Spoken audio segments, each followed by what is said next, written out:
いや、デビュー曲でこのクオリティでしょ。どんなトレーニングをしてきたのかめちゃくちゃ気になりますね。ボイストレーナーのつるさんです。皆さんいかがお過ごしでしょうか。今回の動画はですね、なにわ男子ウブラブ、こちらのミュージックビデオを見て歌声分析をしていきたいと思います。つるさんのボーカルルーム。さあ7月はですね、なにわ男子強化月間という風に歌ってですね、動画公開をしていたんですけれども、思ったように動画が公開できずに申し訳ございません。なので、期間を延長してですね、8月中旬ぐらいまでに、なにわ男子の歌声分析動画をですね、3本から5本ぐらい公開したいと思います。そして今回はデビュー曲のウブラブ。現在までで YouTube 再生数がですね、1.2 億再生っていうものすごい化け物楽曲ですよね。で、歌声分析をしたんですけれども、デビュー曲とは思えないぐらいものすごい部分がですね、たくさんありました。そういった部分を徹底的に分析し解説しておりますので、ぜひ動画の最後までお付き合いよろしくお願いします。そしてチャンネル登録、高評価、ハイプの方をよろしくお願いします。それでは早速、なにわ男子ウブラブ歌声分析 GO！3人の声の個性がですね、いい意味で違っていて、ものすごく聞き応えのある出だしのポイントかなっていうふうに思います。まず西畑くんがですね、鼻の鼻腔共鳴っていうところと口の口腔共鳴、この2つの音色を混ぜ合わせたような声の出し方をしています。鼻腔共鳴っていうのが声の音色のコントロール。そして口の口腔共鳴がですね、声の輪郭をクリアにしたり、あと声全体の雰囲気をですね、日常会話で話しているような雰囲気を表現することができるポイントです。口腔共鳴で西畑くんがもともと持っている声の魅力を表現して、そこに鼻で作られたキラキラしたような艶っぽさを乗せているような歌声かなって思います。で、大西くんがですね、鼻の鼻腔共鳴が中心ですね。鼻声の音色を少し歌声に足したような、こういった発声方法だと思うんですけど、この声の出し方を使うと歌声がですね、すごく美しく、そして可愛らしくなります。で、道枝くんがですね、口の口腔共鳴が中心かなっていうふうに思います。道枝くんがもともと持っている声の魅力を前面に出したような歌声ですよね。もう一回聞いてみましょう。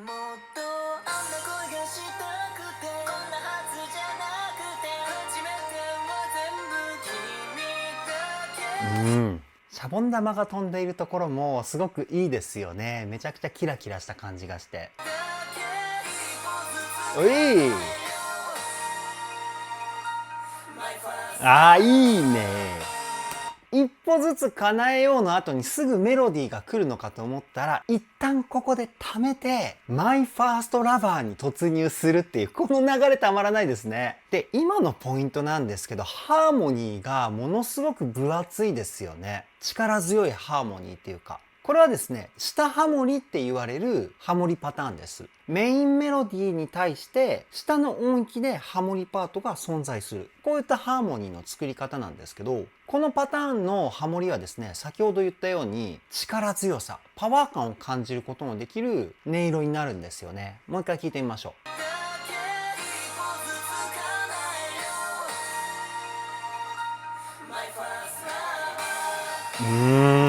で、やっぱりさすがなにわ男子ですよね。デビュー曲の段階にもかかわらず、この一体感素晴らしすぎますよね。先ほど下ハモリだからパワー感が表現されてるっていう風な説明の仕方をしたと思うんですけど、なにわ男子のメンバー全員の歌声のリズムがですね、ぴったり揃ってるからこそ、このパワー感が生まれているっていうところもあります。最高のチームワークですよね。うい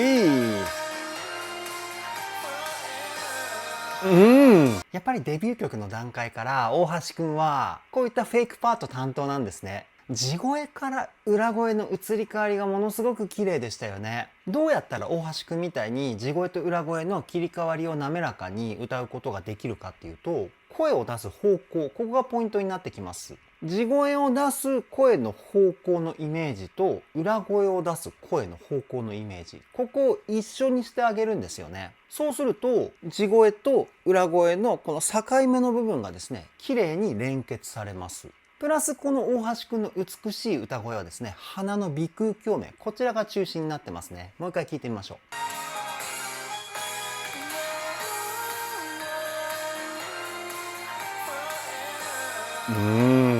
この Forever のところはですね、大橋くんのメロディーに対して上の音域でハモっている上ハモリっていうパターンのコーラスですね。上ハモリはですね、すっきりとした美しい音色を表現されるっていうところがポイントかなっていうふうに思います。大橋くんの美しい歌声にぴったりですよね。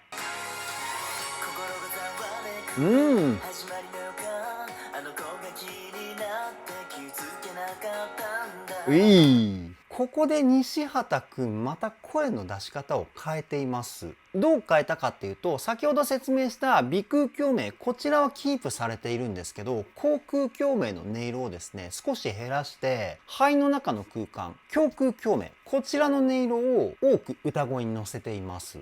胸腔共鳴っていうのは声の太さだったり声の力強さを表現するポイントです。なので胸腔共鳴の音色が歌声に乗っているので、声が全体的に大人っぽくなってますよね。もう一回聞いてみましょう。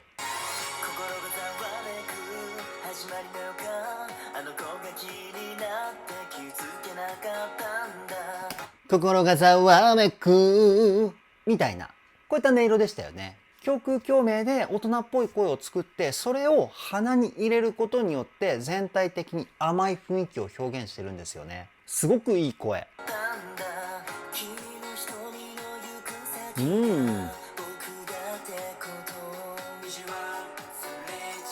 いいね。今の藤原くんの声なんですけど、鼻腔共鳴が中心の歌声なんですよね。ただ全体的に歌声に息の音が混ざってますよね。これウィスパーボイスっていうテクニックで、耳元で囁いているような雰囲気だったり幻想的な雰囲気を表現するときに使うんですけど、僕の中のイメージ、藤原くんは結構このウィスパーボイスを使うことが多いかな。めちゃくちゃ好きな声ですね、僕。で、その後の意地悪、すれ違いのところは、オクターブって言われる同じメロディーなんですけど、高いパートと低いパートが存在するみたいなポイントでしたよね。このオクターブが生まれることによって、全体的に透き通ったような雰囲気だったり、幅広い音域を使っての歌声表現なので、ものすごくこう、ふわっと広がったような雰囲気がとても心地いいですよね。もう一回聞いてみましょう。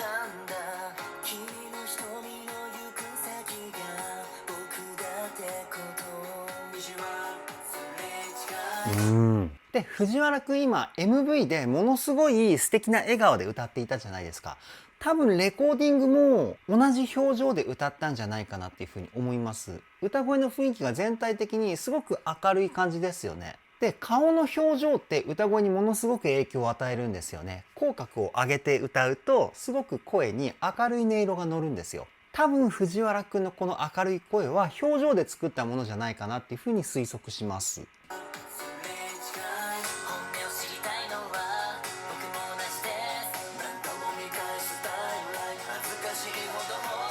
メインメロディーが大西くん、高橋くんの流れで、下ハモリで大橋くんが歌ってんのかな、ここは。すごくいい意味で、歌声の時代性を感じるポイントかなっていうふうに思います。ものすごく幼くて可愛らしい大西くんの歌声から、大人っぽいかっこいい高橋くんへの流れ。すごく素敵な歌割りですよね。で、大西くんの歌声はですね、先ほど説明した通りですね、鼻腔共鳴中心の歌声。で、高橋くんがですね、ピンときた方いると思うんですけど、肺の中の胸腔共鳴、こちらをメインで使った歌声です。先ほども説明したように、胸腔共鳴は声の太さをコントロールするポイントなので、この男らしくてかっこいい太い声はですね、胸腔共鳴で作られています。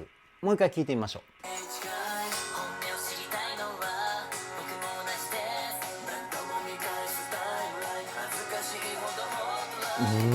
で、大橋くんのポイントなんですけど、リズム的に難しいフレーズですね。タタタタタタタタタ。こういったリズムなんですよ。これ音楽の専門用語で3連符って言います。1、2、3、4のこのカウントにですね、3つずつ均等に音が入っていくっていうリズムパターンなんですけど、これがまた難しいんですよね。リズムが若干通常のリズムに比べてゆったりしたような雰囲気を表現しなきゃいけないので、難易度が上がるんですよね。高橋くんさすがですね。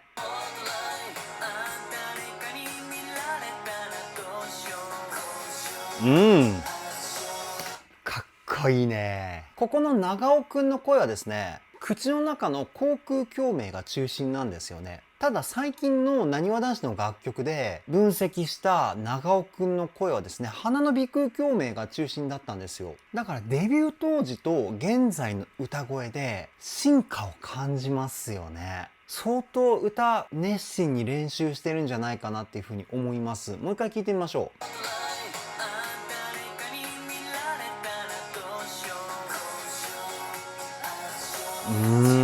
声の音色を劇的に変化させるって相当練習しないと難しいんですよね。しかも中心となる声のポイントを変えてるわけじゃないですか、長尾くんは。デビュー当時は口の口腔共鳴、でも現在は鼻腔共鳴を中心みたいなね。やっぱり歌声ってイメージ的な部分がものすごく重要になってくるので、歌い方そのものを変えないと声の音色って変化しないんですよね。だから先ほどデビュー当時と現在の長尾くんの歌声ものすごく進化してるっていう風に言ったんですよ。いやー、すごすぎますね。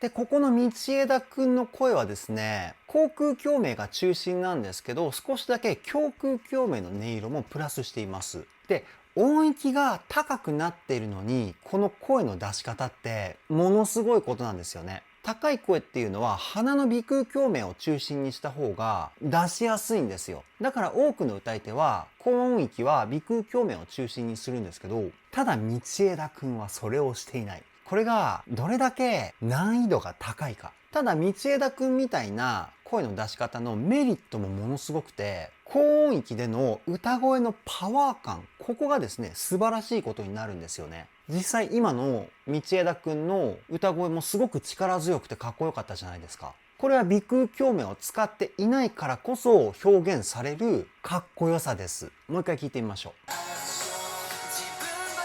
う。ほら。ほら。その癖のところが一番力強かったと思うんですけど、めちゃくちゃかっこいいですよね。で、鼻腔共鳴を中心にすると悪いかって言ったら全然そんなことはないんですけど、きらびやかで美しさを表現したいんだったら鼻腔共鳴、パワー感を表現したいんだったら口腔共鳴と胸腔共鳴を中心にする。どう表現したいかによって3つの共鳴ポイントの中心をどこに持っていくかっていうところを決めていくのが一番いいと思うんですけど、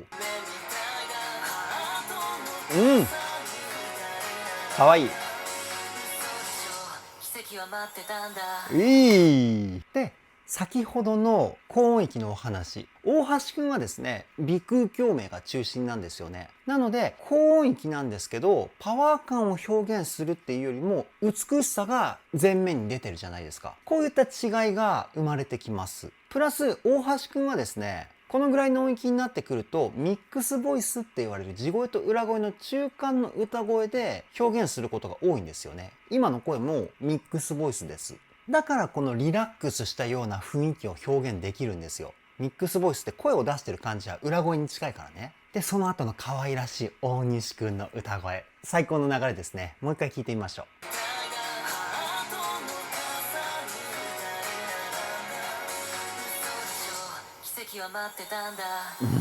いいなぁ。バックの音が消えるブレイクの中での大西くんの歌声、めちゃめちゃ素敵ですよね。で、ブレイクが来たっていうことはこの後サビが来るのかな。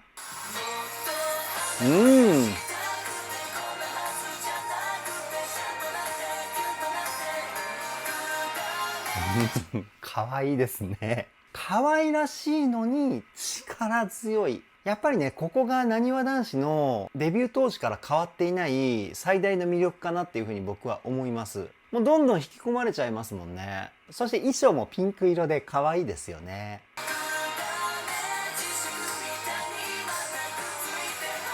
うい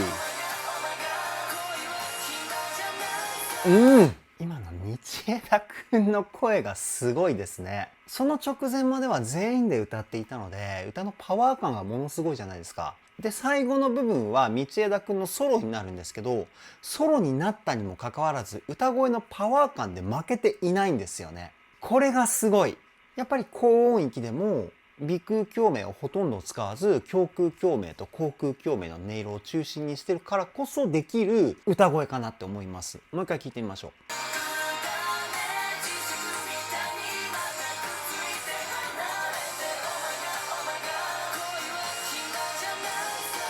ほら、すごいですね。で、ここまで力強い声を表現すると、声に少しくらいは苦しそうな雰囲気が出てもおかしくないんですけど、このリラックスした声、素晴らしいですね。あ、いい。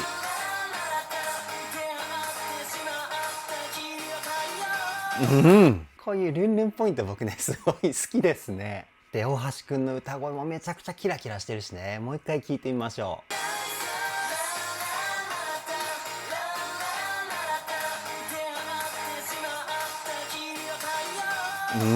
ここはライブだとみんなでこういう振り付けするのかな。すごく覚えやすいパフォーマンスだから、みんな一緒にとかやりそう。どうなんだろう。ぜひね、コメントで教えてください。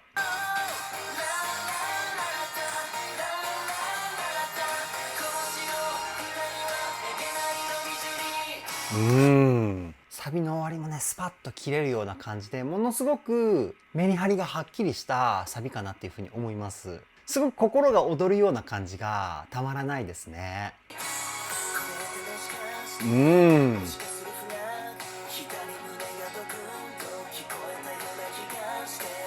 藤原くんの歌声の個性やばいですよね。で、ここミュージックビデオではものすごい爽やかな笑顔で歌ってるんですけど、おそらくレコーディングの時は先ほどと変わって口角は上げずに歌ってんじゃないかなっていうふうに思います。どことなく声の雰囲気がですね、少し寂しいような音色ですよね。口角を上げずに無表情で歌うとですね、こういった声質になるんですよね。なので、藤原くんのこの表情を使った声のトーンのコントロールがですね、素晴らしすぎますよね。もう一回聞いてみましょうか。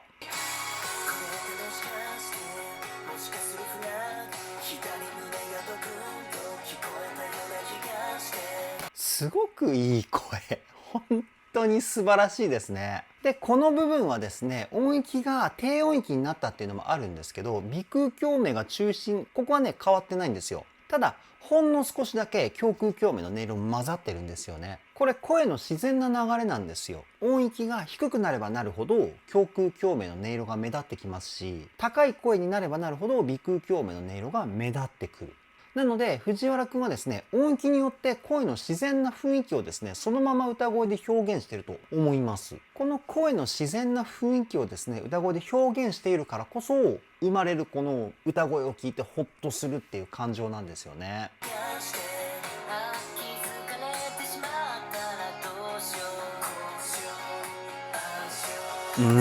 やっぱり大西くんのこのあどけない歌声、素晴らしいですよね。女性の皆さんはね、可愛いってなると思うんですよ。なかなかこの歌声もですね、表現が難しい歌声で、口腔共鳴と胸腔共鳴の音色がですね、歌声に少しでも混ざると、大西くんみたいな歌声にならないんですよ。でもこれ声の自然な流れとしては、逆行している声の出し方なんですよね。普通に歌うと鼻腔共鳴を中心にしていても胸腔共鳴と口腔共鳴の音色って自然に混ざります。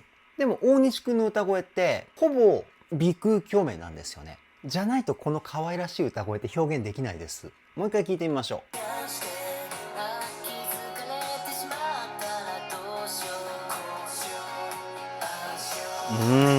この追っかけのフレーズもいいですよね。MV を見る限り大橋くんと道枝くんの追っかけなのかな。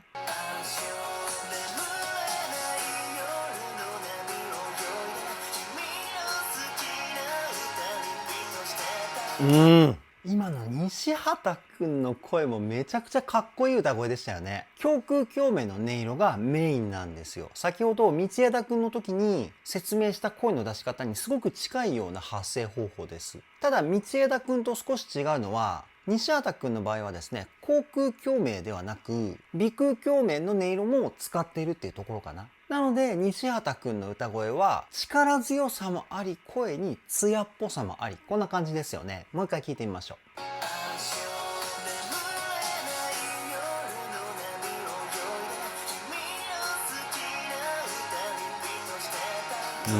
男らしくてかっこいいのに、キラキラとしたような音色。王子様ボイスっていう感じですよね。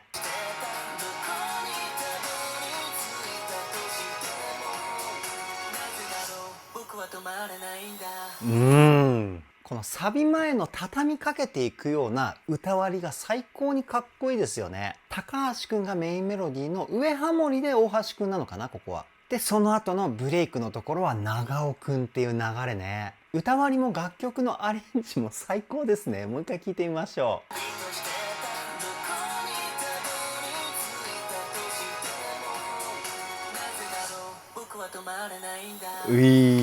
最高ですね。いや、かっこよすぎて今回もニヤニヤが止まらないですね。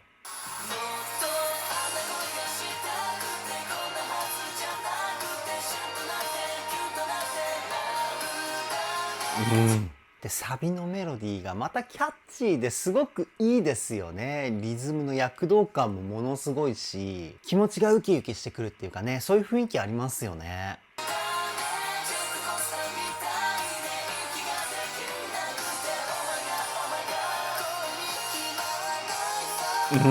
で、今の高橋くんだと思うんですけど、この高音の声めちゃくちゃかっこいいですよね。胸腔共鳴を中心にしたハイトーン。もう一回聞いてみましょうか。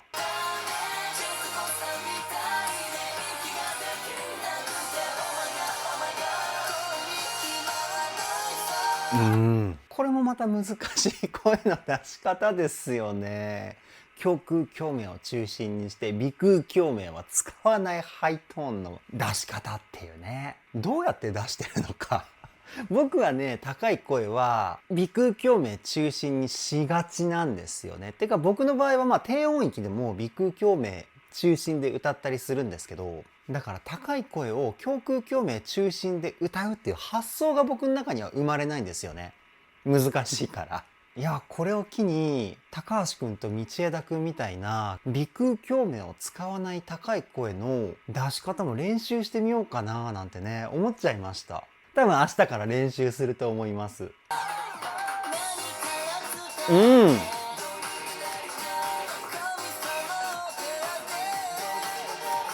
この C メロの入りめちゃくちゃ難しいですね。大西くんの歌い出しの音。この音をジャズとかでよく使われるブルーノートっていう音なんですよ。どういう音かっていうと、本来だったらここの音が聞いていてスッキリする音なんですけど、あえて少し低い音で歌うみたいな、そういった表現方法です。多分、すっきり聞こえるメロディーラインは、ララララだと思うんですけど、ララララって言ってるじゃないですか。この最初の音がブルーノート。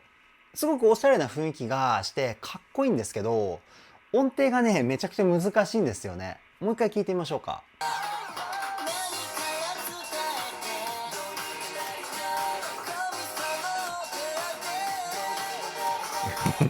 すごいね。その難しさをみじんも感じさせない大西くんと高橋くん。さすがプロって感じがしますよね。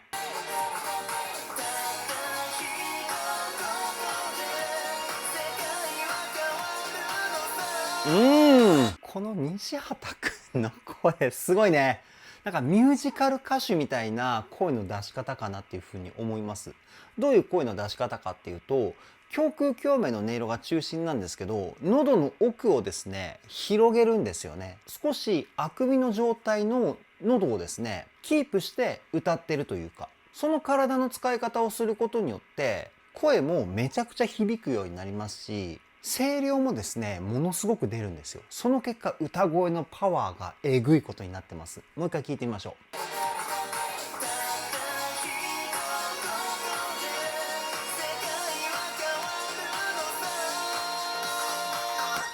すごいでしょすごいでしょっていうかね、皆さんの方が僕よりご存知だと思うんですけど、で、その力強い声でのロングトーン、ここも素晴らしいですよね。安定感がないとこういったフレーズってうまく歌えないんですよね。だから西畑くんの歌声の基礎力の高さがこういったところで感じ取ることができます。ずっと離れたくなくて、でもやっぱ言えなくて、ハッとなってギュッとなっ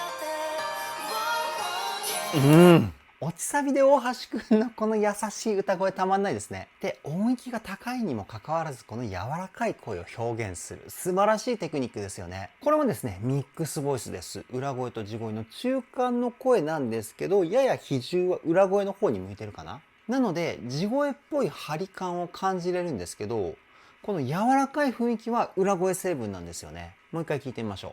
ずっと離れたくなくて、でもやっぱ言えなくて、ハッとなってギュッとなってで、この「ウォーオーイエー」のところで地声の割合をですね増やしてるんですよ。ものすごい声のコントロール力ですよね。うんねえ今もだよやばいね。藤原くんのこのパートなんですけど、すんごい音域広いのもうこんな感じの音の動きのフレーズでしたよね。低音を歌ったかと思ったらハイトーンを歌ってみてみたいな。いやー驚きましたね。で最後の道枝くんのセリフがまたかっこいい。もう一回聞いてみましょう。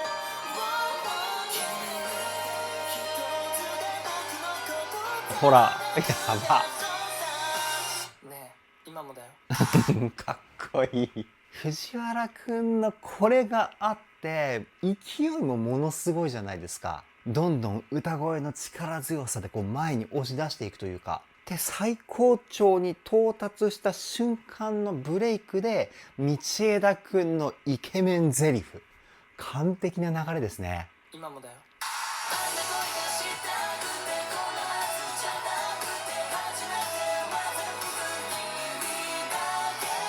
ここで転調したサビはやばいですね。めちゃくちゃかっこいい。転調って曲の中でキーが変わることを転調って言います。今回だと最後の大サビでキーが上がる。これが転調ですね。まあいろんなパターンがあるので、今回のだけが転調とは言えないんですけど、まあ転調の一つですね。めちゃくちゃかっこいい。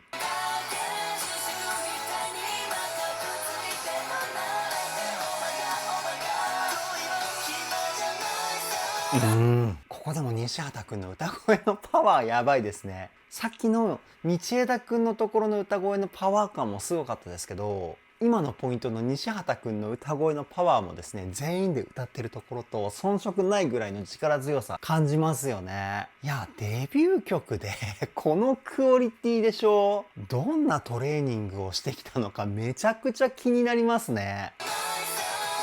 あ、いいね。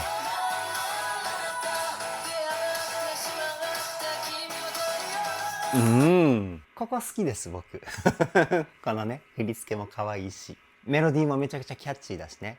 その上で大橋くんかな、ものすごいハイトーンのロングトーンのフェイクで道枝くんのソロパート、もうねかっこいいがものすごく詰まってるポイントですよね。もう一回聞いてみましょう。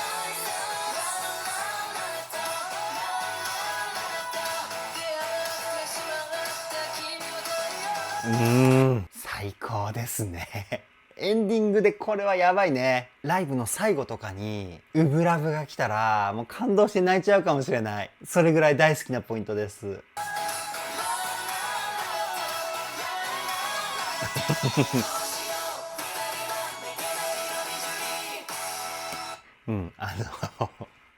まあ一旦ねここで曲が終わりだと思うんですけど、大橋くんのハイトーンをさらに超えたハイトーンがやばすぎてね、思わず笑ってしまいました。すごいね。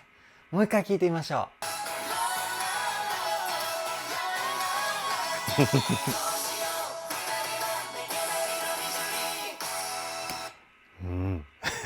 うすごいね。もう完璧にミックスボイスをコントロールしてますよね、大橋くん。この若さでこれは素晴らしすぎますね。曲はここで終わっちゃうのかな。一応最後まで聞いてみましょうか。姫かわいい。いやー、今回も最高でしたね。以上、なにわ男子ウブラブ歌声分析はここで終了です。いやー、最高すぎました。てかデビュー曲でこのクオリティはやばすぎますね。まあさっきもね言ったんですけれども、デビューしたばかりの楽曲とは多分ね誰も思わないんじゃないかなっていうぐらい歌のレベルも相当高いし、表現力も素晴らしいことになってるしね。そしてこのすでに完成されたであろう歌声がですね、現在ではさらに進化してるっていうところがすごすぎるんですよね。見えないところで相当努力してるんだなっていう風に思ったら、ものすごく感動してしまいました。これからもなにわ男子全力で追っていきたいと思います。それでは今回の動画はここで終わりです。動画の内容を気に入ってくださった方はチャンネル登録、高評価、そしてハイプの方をよろしくお願いします。ではでは、ボイストレーナーのつるさんでした。